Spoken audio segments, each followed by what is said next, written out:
Hello friends, चलिए आज की क्लास शुरू करते हैं। आज की क्लास किन लोगों के लिए है? जो बिहार के एग्जाम्स दे रहे हैं, खासतौर से टीचर भर्ती 2023 और 69 बीपीएससी। इसमें हम बिहार की एंशियंट हिस्ट्री बहुत ज़्यादा डिटेल में देखेंगे। ये समझ लीजिए, ये कंटेंट उस बुक से तैयार किया है जो 1200 पेजेज की थी। बिहार हिस्ट्री पे जो रिसर्च करते हैं उन लोगों से वो फैक्ट्स आपके कलेक्ट किए हैं कि जो आते हैं, प्लस नॉर्मल बुक्स में आपको नहीं मिलते। तो चलिए स्टार्ट करते हैं। सबसे पहले, जब आप इतिहास पढ़ते हो, खासतौर से एंशियंट, तो एंशियंट इतिहास आपके सामने कहाँ से आता है? दो तरीके से। एक होता है या तो उसके पुरातात्विक साक्ष्य मिले या साहित्यिक साक्ष्य मिले। जहाँ पे केवल पुरातात्विक साक्ष्य है, कोई लिपि नहीं थी, कोई साहित्य नहीं है, उसको बोला जाता है पूर्व ऐतिहासिक काल या प्राग ऐतिहासिक काल। प्राग ऐतिहासिक काल उसको बोलते हैं, ठीक है। तो बिल्कुल एंशियंट से शुरू करते हैं। पूर्व ऐतिहासिक युग के साक्ष्य आपको कहाँ से मिले हैं? मुंगेर, सारण, वैशाली, गया एवं पटना के विभिन्न स्थानों से।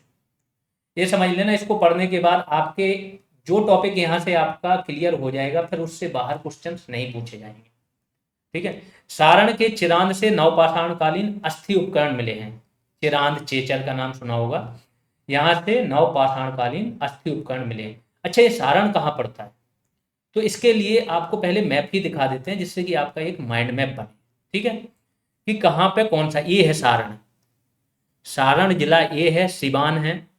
मुंगेर आपका कहाँ है? ये है, एकदम पूर्व में और दक्षिण में। कुछ चीजें जमुई से भी मिलेंगी, गया से भी मिलेंगी, नवादा से भी मिलेंगी। तो याद रखो, गया, नवादा, जमुई, बांका, फिर भागलपुर है, कटिहार है, पूर्णिया है, अररिया है, किशनगंज। किशनगंज, अररिया, पूर्णिया, कटिहार, भागलपुर, बांका, ये सबसे पूर्वी जिला है। सबसे पूर्वी अगर बोलो तो किशनगंज होता है, ठीक है। और बिहार के पश्चिमी जिला कौन से हैं? पश्चिमी चंपारण, गोपालगंज, सिवान, सारण, भोजपुर, बक्सर, रोहतास, कैमूर। इसके बाद सबसे दक्षिणी कौन से हैं? औरंगाबाद, गया, नवादा, जमुई। इनको थोड़ा याद रखना। जैसे वैशाली का यूज होगा तो वैशाली सबसे बीचों बीच है, ध्यान रखो। वैशाली के नीचे, वैशाली से ही जुड़ा हुआ आपका पटना है, जहानाबाद है ये। इसके बाद मुजफ्फरपुर भी आपका बीचों बीच ही आता है, वैशाली से जुड़ा हुआ है। दरभंगा है यहीं पे, समस्तीपुर। अब इनको माइंड में रखना, इनका यूज होगा। सीतामढ़ी एक है जो चर्चा में रहता है, इसका भी यूज होगा, मधुबनी का भी यूज होगा। तो चलिए फिर से टॉपिक पे आते हैं।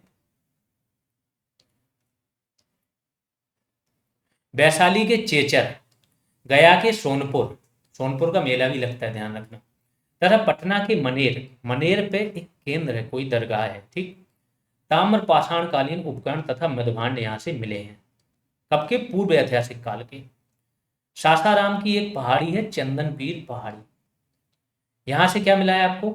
अशोक का लघु शिलालेख मिला है। बाकी अशोक के शिलालेख तो आपको पता होगा कहाँ। लौरिया नंदनगढ़, लौरिया अरराज, ये सब तो मिले ही है, रामपुरवा। लेकिन जो नहीं मिला है, जो चीज की जिक्र कहीं पे बुक्स में नहीं होता, वो मैंने यहाँ पे आपको बता दिया। बाकी जब आप मौर्यकाल पढ़ोगे तो पूरा डिटेल में आ जाएगा। मौर्य अभिलेखों की भाषा क्या थी? प्राकृत थी। और इनकी लिपि क्या थी? ब्राह्मी। वैशाली में एक जगह है बसाड़, यहाँ से महादेवी प्रभुदाया के 2 अभिलेख मिले हुए हैं। अगला, बसाड़ से एक मोहर मिली है जो महादेवी ध्रुव स्वामिनी की है। अब ये कौन थी ध्रुव स्वामिनी? इसमें ध्रुव स्वामिनी को चंद्रगुप्त द्वितीय की पत्नी बताया गया है, जिनको विक्रमादित्य भी बोलते हैं। विक्रमादित्य की इन्होंने उपाधि ली थी, ठीक है। तथा गोविंद की मां, तो गोविंद गुप्त इनकी मां है ये ध्रुव स्वामी। आगे वही है, फिर से ये मैप देख लो एक बार, माइंड मैप आपका बना रहे। पश्चिमी चंपारण सबसे पश्चिम में, उसके जस्ट नीचे लगा हुआ पूर्वी चंपारण, ठीक है। गोपालगंज, सीवान, सारण, भोजपुर, बक्सर, कैमूर। बिहार का मैप याद करना बहुत आसान है, ध्यान रखो। आप पश्चिमी और ये पूर्वी हो गए, पूर्वी जिले याद कर लो, पश्चिमी जिले सारे याद कर लो, दक्षिणी याद कर लो, और सबसे ऊपर के सीतामढ़ी, मधुबनी, और उसके जस्ट नीचे दरभंगा वगैरह, ये सब याद कर लो। बीच में आपको पटना मिल जाएगा, वैशाली मिल जाएगा। तो इतने में आपका एक माइंड मैप बना रहता है, ठीक है। जब ज्योग्राफी पढ़ाएंगे तो ज्योग्राफी में सब कुछ बता देंगे कि सबसे छोटा जिला जनसंख्या में कौन सा है ना। क्षेत्रफल में सबसे छोटा जिला कौन सा है, क्या है। अब आते हैं, बोध गया से एक अभिलेख मिला है जिसमें श्रीलंका के एक भिक्षु महामना द्वितीय का वर्णन। तो बोध गया से भी अभिलेख मिला है। बांका में है आपकी मंदार पहाड़ी। बांका मैंने बताया, बांका जिला आपका दक्षिण में पड़ता है। यहाँ पे आदित्य सेन का अभिलेख मिला है। ठीक है, आगे चलते हैं। पूर्व मध्यकाल में पाल शासकों के अभिलेख प्राप्त किए हैं। तो पूर्व मध्यकाल कब माना जाता है? 800 से 1200 ईस्वी में। ठीक है, इसके बाद मध्यकाल आ गया था, अपना गौरी वगैरह आ गए थे। तो अगर आप पाल शासकों का देखो तो गोपाल वगैरह 750 ईस्वी में आ गए थे। तो गोपाल से ही आपके क्या है, अभिलेख बिहार में पाल शासकों के बहुत सारे मिलने लगेंगे आपको। ठीक, ओदनपुरी मठ मिल जाएगा आपको। फिर नालंदा महाविहार का इन्होंने क्या किया था, पुनरुद्धार कराया था आपका, जो देवपाल धर्मपाल आएंगे। फिर देवपाल आएंगे, वो बौद्ध धर्म को संरक्षण देंगे। इस तरीके से ये डिटेल में जब आप इनका पढ़ोगे, मगध साम्राज्य उसमें। फिर आते हैं धर्मपाल के बोधगया से प्राप्त अभिलेख में उल्लेख है कि केशव नामक व्यक्ति ने बोधगया में एक शिव मंदिर का निर्माण कराया। तो बोधगया में केवल बौद्ध धर्म का ही मंदिर या जो मठ होते हैं, स्तूप होते हैं, वो नहीं है। यहाँ पे एक शिव मंदिर भी किसने, केशव नामक व्यक्ति ने शिव मंदिर का निर्माण कराया। आगे आते हैं, धर्मपाल के नालंदा ताम्रपत्र अभिलेख। ताम्र के पत्ते पे एक अभिलेख लिखा हुआ है। इससे स्पष्ट होता है कि धर्मपाल ने गया में एक गांव दान में दिया था। धर्मपाल ने बहुत सारी चीजें दान में दी हैं। ठीक है, इसके बाद देवपाल का भी है, जो आपके देवपाल ने भी एक मंदिर बनाने के लिए जगह दी थी गया में, जो आपका जावा सुमात्रा का था, बालपुत्र देव शासक, उसने अनुमति मांगी थी। महिपाल के नालंदा पाषाण लेख से पता चलता है कि बालादित्य ने नालंदा महाविहार को जला दिया था। तो ध्यान रखना, केवल बख्तियार खिलजी ने नालंदा महाविहार को नहीं जलाया था, बालादित्य ने भी जलाया था। तो जब अब आजकल बीपीएससी क्या कर रही, डिटेल में जाने लगी। जब ये डिटेल में जाएगी तो ऐसे फैक्ट्स लेके आती है जो नॉर्मली स्टूडेंट नहीं पढ़ते हैं या जो अब तक नहीं आए। अब बोधगया की खोज किसने की थी? तो कनिंघम। कनिंघम को भारतीय पुरातत्व का जनक भी बोला जाता है। जब पुरातत्व विभाग बना तो उसका पहला अध्यक्ष, या जिसको जो भी चेयरमैन की पोस्ट थी, वो यही था। तो इसने बोधगया में स्थित महाबोधि मंदिर के बारे में बताया था। कनिंघम ने ही बड़गांव की खोज की। बड़गांव एक जगह है यहीं पे बोधगया के पास में, जहां प्राचीन नालंदा विहार स्थित है। ठीक है, तो बड़गांव नालंदा विहार में, बोधगया नहीं, नालंदा महाविहार। ठीक है, आगे चलते हैं। बिहार के किसी भाग से अब तक स्वर्ण सिक्के, जिनको निष्क बोला जाता था, ये प्राप्त नहीं हुए। तो ध्यान रखो, स्वर्ण सिक्के, इनका वर्णन तो बिहार के बहुत सारे स्रोतों में है, लेकिन बिहार के किसी भी भाग से अब तक ये मिले नहीं। निष्क भी बोला जाता है, सतनाम या सतमान भी इनको बोला जाता है। बृहदारण्यक उपनिषद के अनुसार विदेह, राजा विदेह का नाम, जनक का नाम सुने होगा, तो सीता जी के पिता थे। विदेह के राजा जनक ने निष्क या स्वर्ण बोला जाता है या सतमान बोला जाता है, सतनाम भी कहीं कहीं लिखा था, सिक्कों को दान में दिया था। आगे चलते हैं। बिहार से प्राप्त प्राचीन सिक्के मूलतः आहत सिक्के ही हैं। आहत सिक्के का मतलब होता है उन पर कुछ लिखा हुआ नहीं रहता था, थोड़ा बहुत तस्वीर वगैरह बनी रहती थी, जो कर्षापण धारण पूर्ण पर्ण नामों से जाने जाते थे। इनको या तो कर्षापण बोला जाता था, धारण बोला जाता, पूर्ण या पर्ण, इन सिक्कों को बोला जाता था। अब साहित्यिक स्रोत देख लेते हैं कौन कौन से मिले। तो पहला क्वेश्चन तो यही बनता है कि बिहार शब्द का प्रथम उल्लेख कहाँ, अथर्ववेद में मिलता है। अथर्ववेद सबसे पुराना वेद है आपका, दैट मीन सबसे बाद में लिखा गया। तो बिहार शब्द का जिक्र आपको अथर्ववेद में मिलता है। और जो वो यहाँ पे बहुत सारे बौद्ध विहार थे, जैन लोग भी बिहार बनाते थे, और इसी वजह से इसका नाम बिहार पड़ा, पहली चीज। लेकिन इसका जिक्र आपको अथर्ववेद में भी मिलेगा। यद्यपि मगध का सर्वप्रथम उल्लेख सबसे पहले, उसके पहले मिल जाता है ऋग्वेद में। तो मगध का उल्लेख ऋग्वेद में है और बिहार शब्द का उल्लेख कहाँ है, अथर्ववेद। अंगुत्तर निकाय आपका बौद्ध ग्रंथ है, और जैन ग्रंथ आपका कौन सा है, भगवती सूत्र। इन दोनों में किस चीज का जिक्र है, पहली बार 16 महाजनपद। महाजनपद क्या होते हैं, हल्का सा जानकारी देते। सबसे पहले कबीले थे, कबीले बहुत छोटे छोटे, 100-50 आदमी रहे। फिर ये जन बने, थोड़े बड़े हुए, जनसंख्या बढ़ी, फिर ये जनपद बना, और फिर बनाए महाजनपद। और महाजनपद से ही साम्राज्य विस्तार, सेना बड़ी रखना, इसके बाद करारोपण, इन सब का क्या हुआ, शुरुआत। और ये सब चीजें कैसे बनी कि आपका लोहे का आविष्कार हो गया। लोहे का आविष्कार हो गया था तो कृषि अच्छे से होने लगी, जुताई होने लगी, पहले जंगल साफ होने लगे। इससे क्या होगा कि लोगों को सहूलियत मिल जाएगी, सहूलियत मिलेगी तो अन्न पैदा होगा, अन्न पैदा होगा तो इससे जनसंख्या बढ़ेगी, खाने के लिए सबके पास अवेलेबिलिटी रहेगी और धीमे धीमे साम्राज्य बनना शुरू होगा।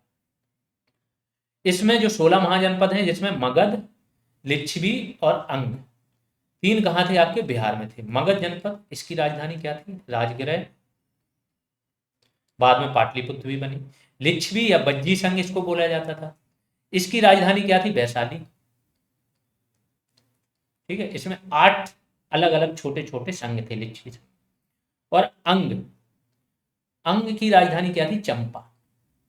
ये ध्यान रखना। तो 3 आपके महाजनपद कहां से थे? बिहार से थे। और अगर आगे चलोगे तो 8 महाजनपद आपके कहां से होंगे? यूपी से। कुछ पाकिस्तान में भी हैं, जैसे तक्षशिला वाला है जो आपका। आगे चलते हैं। मध्यकाल, मध्यकाल की अब साहित्यिक स्रोत देख रहे हैं तो कुछ पुस्तकें देख लेते हैं। सर्वाधिक पूछा जाने वाला क्वेश्चन है पुस्तकों पे, तबकाते नासिरी किसने लिखी है? इसमें किस चीज का वर्णन है? तो मिनहाज सिराज, कहीं पे मिनहाज उस सिराज भी लिखा रहता है। इसने तबकाते नासिरी लिखी। अब्बास खां शेरवानी ने तारीख शेरशाही, तो शेरशाह का प्रशासन, क्योंकि बिहार का अगर मगध जनपद के बाद कोई अच्छा खासा राजा हुआ या मध्यकाल में जो बोलो मुगल काल वगैरह के बाद, तो ये कौन सा हुआ है आपका? शेरशाह सूरी। तो इसी पे लिखी है अब्बास खां शेरवानी ने तारीख शेरशाही। तबकाते नासिरी में क्या है? भारत में तुर्कों के आगमन का प्रारंभिक इतिहास है। जब तुर्क आए भारत में, खासतौर से कौन से आए आपके? कुतुबुद्दीन ऐबक वगैरह आए। ठीक है, मोहम्मद गौरी आए, उसके बाद उसी के गुलाम थे कुतुबुद्दीन ऐबक, इल्तुतमिश वगैरह, ये आए। तो इनके आगमन का प्रारंभिक इतिहास है। भारत में लिखी गई फारसी भाषा की सबसे प्रथम रचना यही है, तबकाते नासिरी। और बीपीएससी में याद रखो, कम से कम 2 बार तो मुझे ये क्वेश्चन मिला। फिर एक व्यक्ति है, कौन से? इख्त खान देहलवी, इन्होंने क्या लिखी? बसाती नुल उन्स। फिर है आपके शेख कबीर, इन्होंने क्या लिखी? अफसाना ये शाही। इनको बहुत ज्यादा याद नहीं करना, बस एक दो बार पढ़ लेना तो माइंड में रहेंगे। रिजकुल्लाह ने क्या लिखी? बकियाते मुस्ताकी। क्योंकि गिनी चुनी पुस्तकें इन्हीं में से ही वो रिपीट करेंगे। ये भी मध्यकालीन इतिहास बताती हैं जितने भी पुस्तकें। फिर एक विद्यापति, बहुत महान कवि हुए हैं आपके मैथिली भाषा के। ठीक है, इन्होंने क्या लिखा? कीर्तिलता और कीर्ति पताका, 2 पुस्तकें लिखी हैं। इसमें भी मध्यकालीन इतिहास की जानकारी मिलती है। ज्योतिरेश्वर, इन्होंने क्या लिखी? बण रत्नाकर। और चंद्रेश्वर ने रजनी रत्नाकर। आगे चलते हैं। पुरा पाषाण कालीन उपकरण कहां कहां से प्राप्त हुए? नालंदा की एक जेठियन घाटी है, यहां से प्राप्त हुए। नालंदा मैंने बताया पटना से लगा हुआ है। गया की पेमार घाटी एकदम दक्षिण में है गया आपका।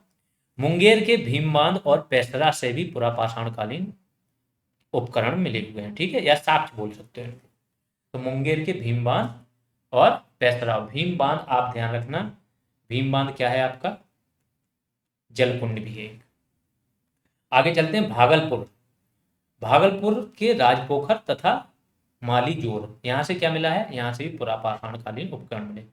और पश्चिमी चंपारण से वाल्मीकि, पश्चिमी चंपारण की जगह है वाल्मीकि नगर। और वाल्मीकि टाइगर रिजर्व, एकमात्र बिहार का टाइगर रिजर्व है यही Valmiki tiger reserve. Tiger reserve भी है और नेशनल पार्क। ठीक है, ये उपकरण आशुलियन प्रकार के हैं, तो ये ध्यान रखो, ये उपकरण किस प्रकार के? आशुलियन प्रकार। फिर नवपाषाण कालीन उपकरण देख लेते हैं बिहार में कहां से मिले हैं। वैशाली के चेचर और कुतुबपुर से मिले हैं। सारण के चिरांद से मिले हैं। पटना के मनेर से मिले हैं। रोहतास के सेनुआर। तो चिरांद और सेनुआर, इन दोनों का जिक्र बहुत बार होता है। दूसरी चीज, चिरांद से हड्डी के बहुत सारे उपकरण मिले, चने के भी साथ यहाँ से मिले। गया के सोनपुर से, यहाँ से नवपाषाण कालीन उपकरण मिले। तो इसमें कंफ्यूज मत होना, एक क्षेत्र हो सकता है जहां से पुरापाषाण कालीन उपकरण भी मिले रहे और साथ में नवपाषाण कालीन, क्योंकि बस्ती वहां पर रही होगी दोनों काल में। चिरांद का नामकरण किसके उस पे हुआ है? चेरो शासक के नाम पे हुआ है। इसका उत्खनन 1962 में हुआ था।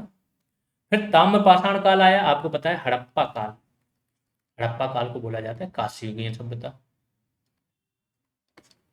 और ताम्रपाषाण, तांबा प्लस पत्थर दोनों का उपयोग होता था यहाँ पे। अगर आप देखो तो ये कांसा जो है तांबा प्लस टिन से बनता है, दैट मीन्स पहले तांबा है, फिर ही तो कांसा बनेगा। लेकिन ताम्रपाषाण कालीन जो साक्ष्य मिले हैं हड़प्पा सभ्यता के बाद के साक्ष्य। 2600 ईसा पूर्व से हड़प्पा सभ्यता का उदय माना जाता है और ये 2000 से 2200 ईसा पूर्व तक के ही साक्ष्य हैं ताम्रपाषाण कालीन। तो ताम्रपाषाण कालीन साक्ष्य कहाँ से मिले? सोनपुर से, ताराडीह से, मनेर से, सेनुआर से, चिरांद से, चिंचर से।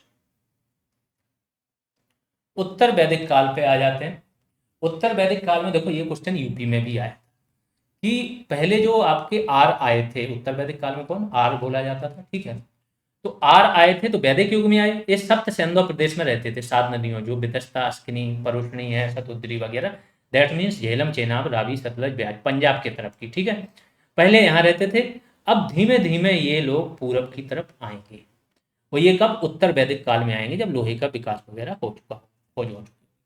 तो उत्तर वैदिक काल में वैदिक संस्कृति का विकास पूर्वी भारत, उत्तरी बिहार तक हुआ। शतपथ ब्राह्मण सबसे प्राचीन ग्रंथ है और ये सबसे बड़ा ग्रंथ है, यही आपका जानकारी देता है बिहार के बारे में। इसके रचयिता कौन है? याज्ञवल्क्य। शतपथ ब्राह्मण से क्वेश्चन आ जाता है, ध्यान रखना। इसमें किसका जिक्र है? एक स्टोरी का जिक्र है कि विदेह माधव और गौतम राहुगण, ये दोनों लोग क्या करते हैं? आग, गंगा से आग लेके आते हैं, अग्नि जिसको बोलते हैं। अग्नि प्रज्वलित होती है और ये लोग पहुंचते हैं कहाँ? गंडक नदी, जिसको सदा नीला नदी बोला जाता है। इसके किनारे ये अग्नि बुझ जाती है, तो इसको सदा नीला नदी बोलते हैं। तो इसी में विदेह माधव गौतम राहुगढ़ की कहानी है। इसके अनुसार विदेह माधव ने ही आर्य संस्कृति का विस्तार उत्तर बिहार तक किया। बृहदारण्यक उपनिषद में किसका है? गार्गी और याज्ञवल्क्य का संवाद, बृहदारण्यक उपनिषद में। और याज्ञवल्क्य और मैत्री संवाद, इनका भी वर्णन है बृहदारण्यक। तो ये डायरेक्ट ऐसे ही क्वेश्चन पूछ लिया जाता है। किसी को अगर एंशियंट की और डिटेल देखते हैं, इंडियन एंशियंट, ये बिहार स्पेशल देख रहे हैं तो बिहार का पोर्शन, तो एंशियंट हिस्ट्री के वीडियो आपको फ्री में यूट्यूब चैनल जीएस रिवॉल्यूशन पे जाओगे, प्लेलिस्ट पढ़िए, वहां पे मिल जाएंगे एंशियंट वाले। यहाँ पे आपकी एंशियंट जो आपकी बिहार के साक्ष्य हैं वो खत्म होते हैं। अब हम बिहार में सीधा महाजनपद से शुरू करेंगे। तो महाजनपद जब शुरू होगा तो उसके पहले आपके बौद्ध और जैन धर्म हो जाएंगे। बौद्ध धर्म इतनी डिटेल में आपको कराया जाएगा, ध्यान रखना, कि उसके बाद आप छोटे लेवल से लेके यूपीएससी तक भी देने जाओगे ना, तो भी क्वेश्चन, सिंगल क्वेश्चन गलत नहीं होगा। नेक्स्ट क्लास आपकी बौद्ध धर्म पे ही आएगी। ये जानकारी है, बीपीओ का बैच चल रहा है, आरओ और यूपीटीपीएससी जूनियर असिस्टेंट। जिसको भी ये ज्वाइन करना है कर सकता है, बहुत अच्छे से तरीके से पढ़ाया जा रहा है। ऑलमोस्ट जीएस कुछ दिनों में खत्म हो जाएगी। कंबाइंड बैच में तीनों का कंटेंट मिल जाएगा, वीडियो क्लासेज, पीडीएफ, टेस्ट वगैरह सब। तो कंबाइंड बैच जिसको ज्वाइन करना है ज्वाइन कर सकता है। और जिसको बिहार स्पेशल तो यहाँ पे मिल जाएगा, वो तो फ्री में मिल रहा है आपको। करंट भी बिहार का चैनल पे पढ़ा है, प्लेलिस्ट में देखिए, बिहार का करंट भी आप पढ़ सकते हो। फिर बच्चा क्या रह गया? जीएस। जीएस अगर आपको पढ़नी है तो आप ये आरओ वाला बैच ज्वाइन कर सकते हो। इसमें जीएस जो इंडिया की जीएस है वो बहुत डिटेल में कराएगी। तो अभी के लिए इतना ही, धन्यवाद।